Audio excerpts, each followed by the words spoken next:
If you are the man everyone calls when they are in trouble, you might be the loneliest man in the room. You have confused being useful with being valued. You believe that your reliability is your currency, that by being the one who shows up, the one who fixes things, and the one who never says no, you are earning a permanent place in the hearts of the people around you. But the uncomfortable truth is that you are not building deep loyalty. You are establishing utility. You are teaching people that your time is cheap and your attention is infinite. The consequence of this is not a life filled with love and respect.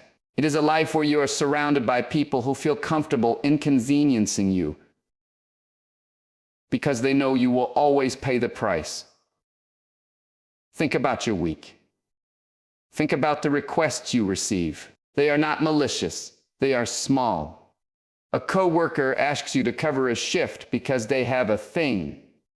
A friend needs help moving a couch on your only day off. A family member calls to vent for an hour, draining your energy, and you sit there and listen because you are good at listening. You say yes to all of it. You say yes immediately. There is a moment, a split second before you speak, where your body reacts. You feel a tightness in your chest. You feel a flash of resentment. But you suppress it. You smile and you say, "Yeah, sure, I can do that." You ignore your own boundaries because you were terrified that if you stop being useful, you will stop being loved. This behavior feels noble. It feels like the definition of manhood: to be strong, to be capable, to carry the load. But look at the results. Are the people you help constantly there for you? When you are the one who is struggling, when you are the one who needs to move a couch or needs a shift covered, do they rush in with the same eagerness? Usually they do not. They often have an excuse. They are busy, they have their own lives. And you accept that. You tell yourself it is fine. But deep down you feel a discrepancy. You feel the imbalance. You are the rock for everyone else, but when you look around for a place to stand, there's only empty air. That is not a coincidence. That is the result of the role you have accepted. We need to be honest about why you do this. It is not just altruism. It is a strategy for safety. You believe that if you are indispensable, you cannot be rejected. If you make yourself so helpful that people cannot function without you, they have to keep you around. It is a form of control disguised as service. You are trying to negotiate your value through exhaustion. You think that if you suffer for them, they will owe you. But the world does not work on a ledger of suffering. People do not value you because of what you suffer for them.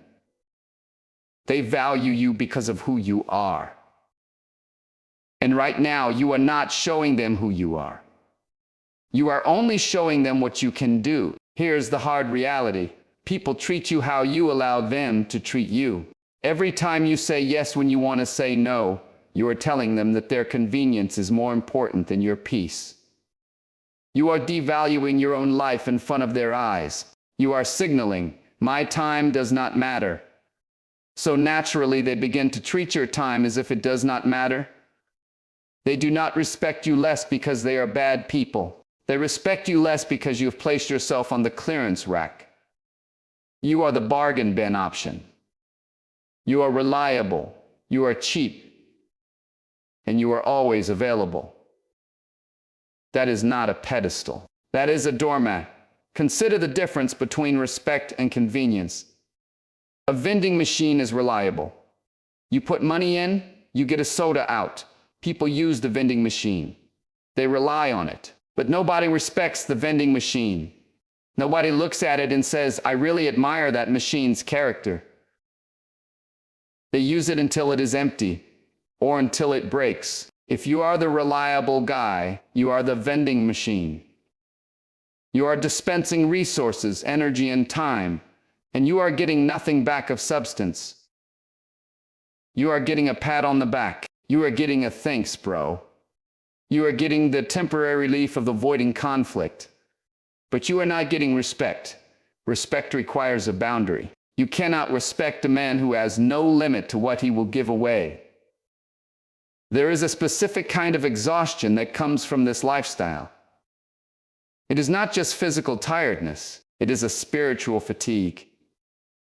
You wake up in the morning and you already feel behind, not because of the work you have to do, but because of the favors you have agreed to do. You are living someone else's priorities. You are chasing their goals, fixing their mistakes, and soothing their anxieties. While you are busy taking care of their lives, your own life is sitting on a shelf, gathering dust. Your goals are postponed. Your health is neglected. Your own mind is quiet because you are too busy listening to the noise of everyone else. You are slowly disappearing, dissolved into the needs of the people around you. This brings us to the shift you have to make. You have to stop trading your time for approval. You have to accept that disappointing people is a necessary part of self-respect. This is terrifying for the reliable guy. You have built your identity on being the man who doesn't let people down. But letting people down who are using you is not betrayal. It is architecture. You are building a wall around your life. You are deciding that inside that wall, you are the priority. This feels selfish. It feels wrong. That is just your conditioning talking. You have been trained to believe that a man's worth is measured by how much of himself he sacrifices. But a man who sacrifices everything has nothing left. He is not a man. He is a resource. When you begin to set boundaries, you will face resistance. This is the test. When you say, "No, I can't help you move," or "No, I can't stay late," people will be surprised. Then they will be annoyed. Then they will try to guilt you. They will say, "You never help anymore," or "I thought you were the guy I could count on." This is where most men break. The guilt is heavy. It feels like you are failing a test. But you have to understand what is happening.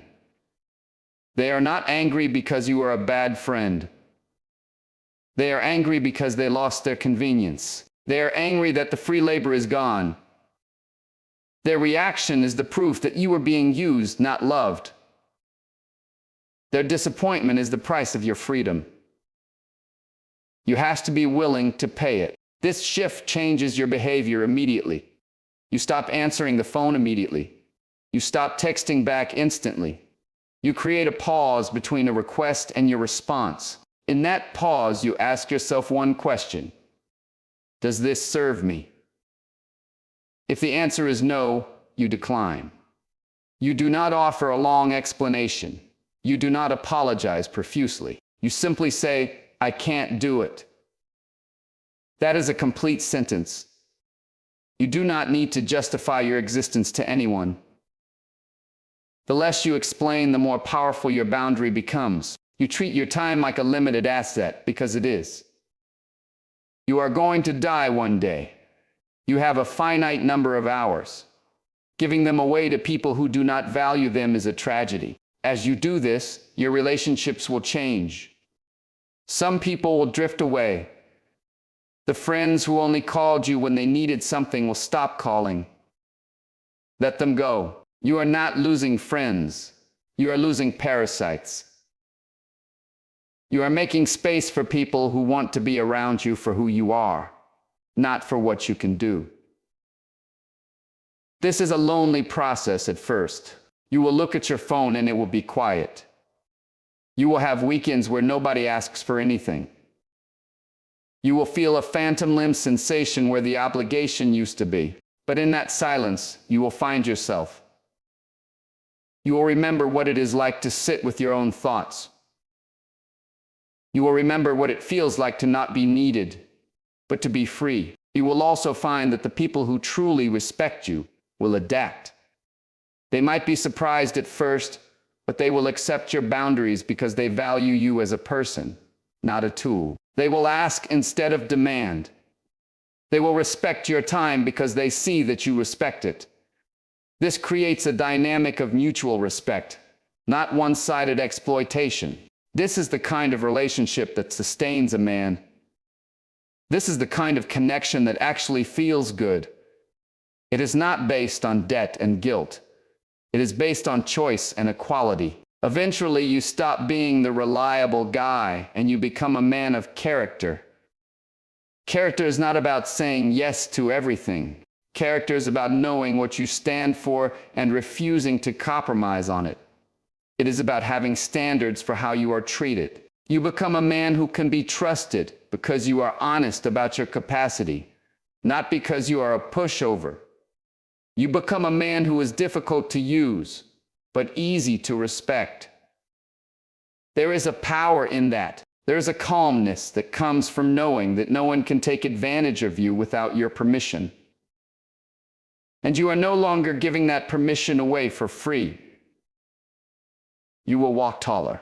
You will look people in the eye without a desperate need to please them. You will realize that you were never responsible for fixing everyone else's life. Your only responsibility is to manage your own. You put the burden down. You stop running. You stop answering. You just stand there grounded in your own worth, and you realize that you are enough, exactly as you are, without doing a single thing for anyone else. Stop being available to everyone, and you will finally be present for yourself.